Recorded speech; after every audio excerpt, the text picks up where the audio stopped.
Hello दोस्तों, आज से हम शुरू करने जा रहे हैं कक्षा 9, 10, 11 व 12 की साइंस की जीके की क्लास, जो आने वाली हर प्रतियोगी परीक्षा जैसे उत्तराखंड समूह, रेलवे व केंद्र की अन्य भर्तियों में बहुत उपयोगी साबित होगी।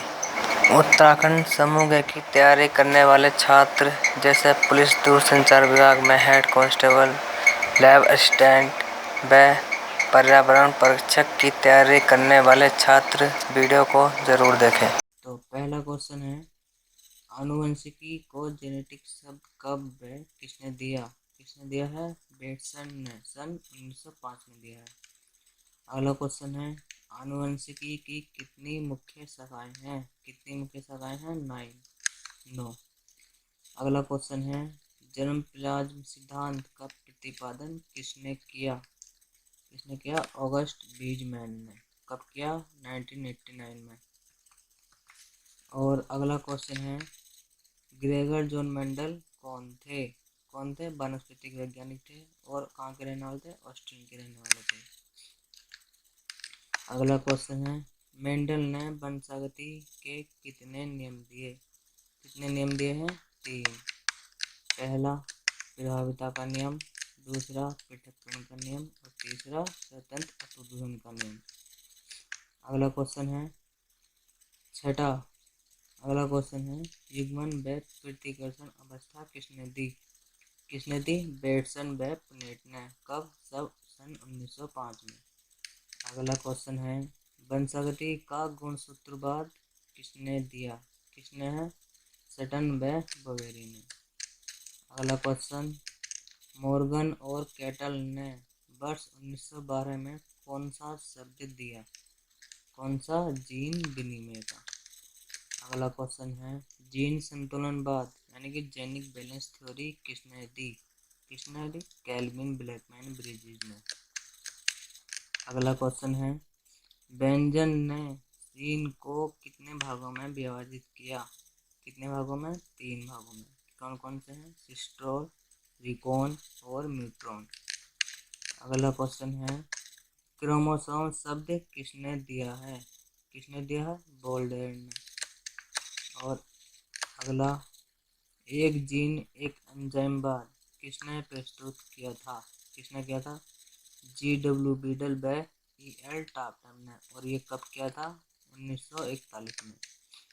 अगला क्वेश्चन है, डीएनए में द्विसूत्री कुंडलित संरचना का पता किसने लगाया? किसने लगाया था?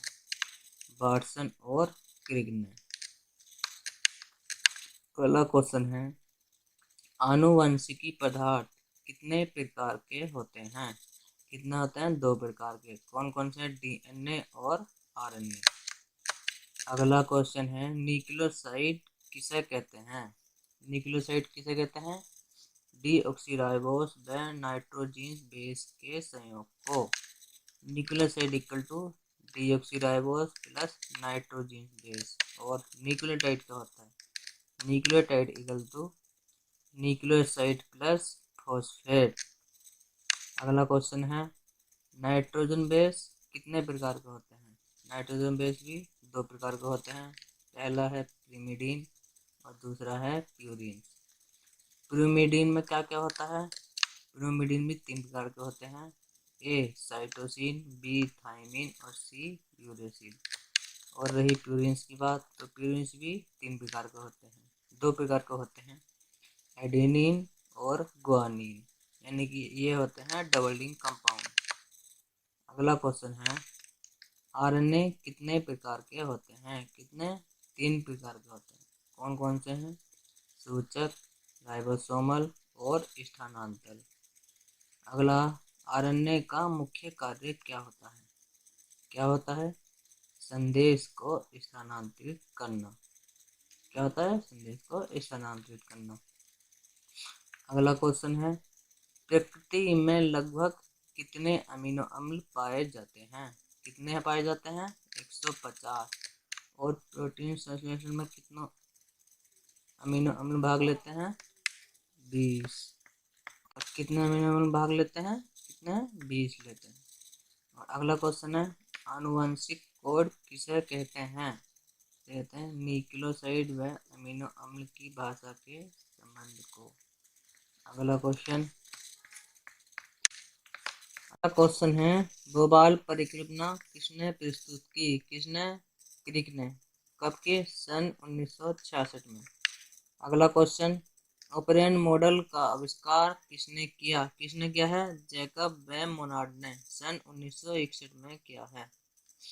अगला क्वेश्चन है जीन का एक रूप से दूसरे रूप में परिवर्तन को क्या कहते हैं? उत्परिवर्तन कहते हैं। अगला क्वेश्चन उत्परिवर्तन सर्वप्रथम किसने खोजा? राइट ने। कब खोजा है? 1791 में। और किसमें है ये उत्परिवर्तन? किसमें खोजा? किसमें? नर मेमन में, यानी कि मेल लैम्ब में। उत्परिवर्तन का वर्गीकरण। अगला क्वेश्चन उत्परिवर्तन का वर्गीकरण कितने प्रकार से होता है? 5 प्रकार से होता है। और कौन कौन से प्रकार हैं ये? कौन से? स्रोत के आधार पर, ऊतक के आधार पर, लक्षणों के आधार पर, स्थान के आधार पर और दृश्यता के आधार पर। और स्रोत के आधार पर कौन कौन से वर्गीकरण होते हैं? कौन कौन से उत्परिवर्तन के वर्गीकरण होते हैं? कौन से? स्वतः उत्परिवर्तन, कृत्रिम उत्परिवर्तन और दूसरा ऊतक के आधार पर उत्परिवर्तन का वर्गीकरण कायिक उत्परिवर्तन, जब उत्परिवर्तन कायिक ऊतकों में होता है। और कौन सा? जर्मीन उत्परिवर्तन, जब जर्मलाइन कोशिका में होता है। तीसरा है लक्षणों के आधार पर उत्परिवर्तन कितने प्रकार के होते हैं? कौन कौन से? अकार्कीय उत्परिवर्तन और बायोकेमिकल उत्परिवर्तन। अकार्कीय उत्परिवर्तन क्या होता है? किसी जीव के आकारिक लक्षणों में परिवर्तन होता है।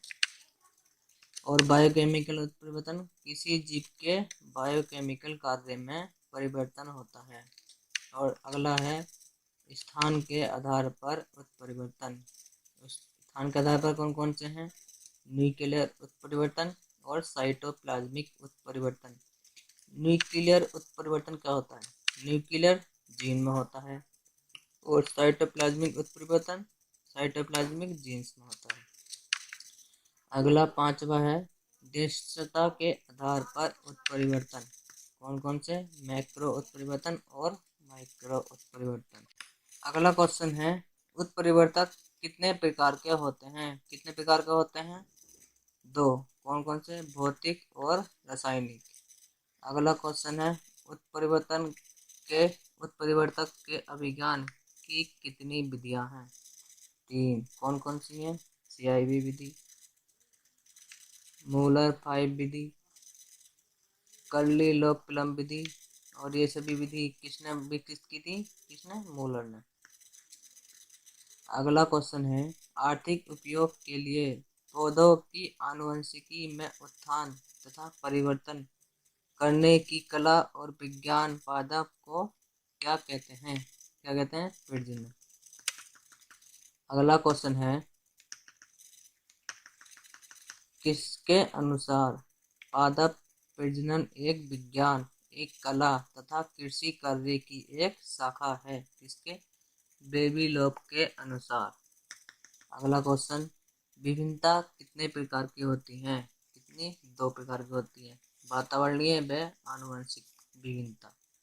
जनन की कितनी विधियां हैं? अगला क्वेश्चन 2 विधियां हैं। कौन सी? अलैंगिक जनन और लैंगिक जनन।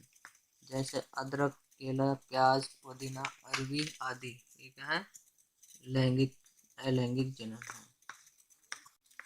अगला क्वेश्चन है असंजन क्या है? अलैंगिक जनन की एक प्रक्रिया है। और अगला क्वेश्चन असंजन को कितने भागों में बांटा गया है? कितने हैं? 4। कौन कौन से हैं? अनिषेक जनन, अनिगमन, बीजाणुता और गौण भ्रूण।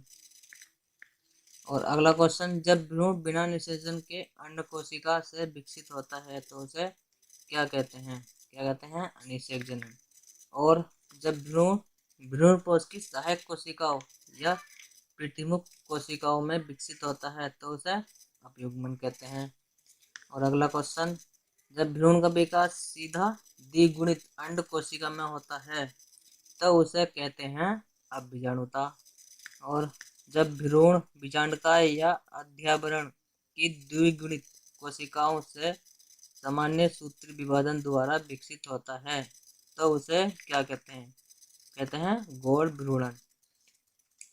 अगला क्वेश्चन है, लघु बीजाणु व महाबीजाणु कौन पैदा करता है? कौन पैदा करता है? नर व मादा युग्मक। और लघु बीजाणु जनन कहाँ पैदा होते हैं? परागकोश में। और महाबीजाणु कहाँ पैदा होते हैं? अंडाशय में। अगला क्वेश्चन, लघु बीजाणु व महाबीजाणु में नर व मादा युग्मकों का विकास क्या कहलाता है? क्या कहलाता है? गैमीटोजेनेसिस। और अगला क्वेश्चन, पुष्पन प्रक्रिया में सर्वप्रथम पुष्प के खुलने को क्या कहते हैं? क्या कहते हैं? एंथेसिस। यानी कि जब पुष्प खुलता है तब उसको कहते हैं एंथेसिस। नर युग्मक व अगला क्वेश्चन, नर युग्मक व मादा युग्मक की संयुक्ति को क्या कहते हैं? क्या कहते हैं? निषेचन कहते हैं। निषेचन की खोज सर्वप्रथम किसने की? किसने की है? स्टोर्सबर्गर ने। कब की? 1884। बहुभ्रूणता की खोज किसने की? किसने? ल्यूवेनहॉक ने 1719 में करी। बहुभ्रूणता आमतौर पर पाई जाती है इसमें अनावृत बीजी में, यानी कि जिम्नोस्पर्म, जैसे कि नींबू, आम, नागफनी, पोहा, प्याज, प्रजाति आदि। अगला क्वेश्चन, प्राकृतिक अनिषेक फलन पाया जाता है केला में, यानी कि भ्रूण का विकास ना होना। भ्रूण का विकास ना होना। अगला क्वेश्चन, परागण कितने प्रकार के होते हैं? कौन कौन से? 2 प्रकार के होते हैं। कौन कौन से? स्वपरागण और परपरागण। अगला क्वेश्चन, स्वपरागण की कितनी विधियां हैं? कितनी? क्लिस्टोगेमी, समकालपक्वता व केस्मोगेमी। और अगला, परपरागण के कितने प्रकार हैं? कितने? भिन्न कालपक्वता, स्त्री पूर्वता, पुपूर्वता, एकलिंगता, उभयलिंगाश्रयी व एकलिंगाश्रयी। अगला क्वेश्चन है, परपरागण की कितनी विधियां हैं? कितनी विधियां हैं और कौन कौन सी हैं? वायु परागण, जल परागण, कीट परागण, जंतु परागण व पक्षी परागण। और अगला क्वेश्चन, स्वपरागित फसलों में प्रजनन की कितनी विधियां हैं? कितनी? प्रवेश, वरण और पिंसंस्करण। अगला क्वेश्चन है, स्वपरागित फसलों में वरण की 2 विधियां कौन कौन सी हैं? कौन कौन सी? समूह वरण और शुद्ध वंशक्रम वरण। और अगला क्वेश्चन है, समान प्रतीत होने वाले बीजों को छांटकर व उनसे बीज एकत्रित किए जाने की प्रक्रिया को क्या कहते हैं? क्या कहते हैं? समूह वरण। और अगला क्वेश्चन है, किसके अनुसार केवल एक समयोजी स्वनिश्चित जीव की संतति को शुद्ध वंशक्रम कहते हैं? किसके अनुसार? जॉनसन के अनुसार। और कब? 1909 में। अगला क्वेश्चन है, शुद्ध वंशक्रम वरण में विभिन्नता किसके द्वारा होती है? किसके? वातावरण के।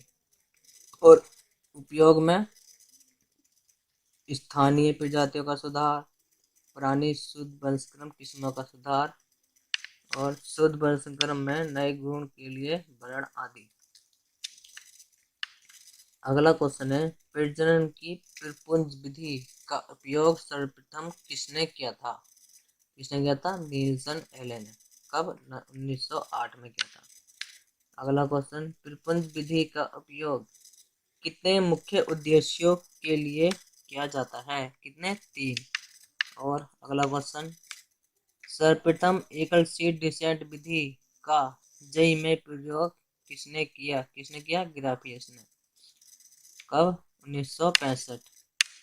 और अगला क्वेश्चन है, स्ट्रेटिफाइड समूह वरण विधि किसने निकाली थी? सीओ गार्डनर ने। किसने? सीओ गार्डनर ने। और अगला क्वेश्चन, संतति वरण या क्रमिक अंतः प्रजनन विधि किसने विकसित की है? किसने? हॉपकिंस ने की है। और कब की थी? 1908 में की थी। अगला क्वेश्चन है भुट्टा पक्ति प्रजनन विधि किस विधि को कहते हैं? संतति वरण विधि को कहते हैं। अगला क्वेश्चन प्रत्यावर्ती वरण किन फसलों के लिए किया जाता है? किन फसलों के लिए? परपरागित फसलों के लिए किया जाता है। और अगला क्वेश्चन है प्रत्यावर्ती वरण कितने प्रकार का होता है? कितने प्रकार का? 4 प्रकार का होता है। और कौन कौन से हैं? सरल प्रत्यावर्ती वरण, दूसरा सामान्य संयोजन क्षमता हेतु प्रत्यावर्ती वरण, और तीसरा विशिष्ट संयोजन क्षमता हेतु प्रत्यावर्ती वरण, और चौथा है व्युत्क्रमी प्रत्यावर्ती वरण। अगला क्वेश्चन अंतःप्रजात का एक मानक किस्म सहसंकरण को कहते हैं? क्या कहते हैं? पृथक संकर। और अगला क्वेश्चन है उत्तम मुक्त परागित प्रभेदों या किस्मों के अंतरा संकरण से उत्पन्न विषम युग्मज पुंज को क्या कहते हैं? क्या कहते हैं? संकुल किस्म। संकुल किस्म कहते हैं। और दोस्तों आज के लिए बस इतना ही। अगर आपको हमारी वीडियो पसंद आई तो हमारे चैनल को सब्सक्राइब करें और हमारी अगली वीडियो के नोटिफिकेशन के लिए घंटी का बटन जरूर दबाएं। और हाँ, वीडियो को लाइक और शेयर जरूर करें। धन्यवाद।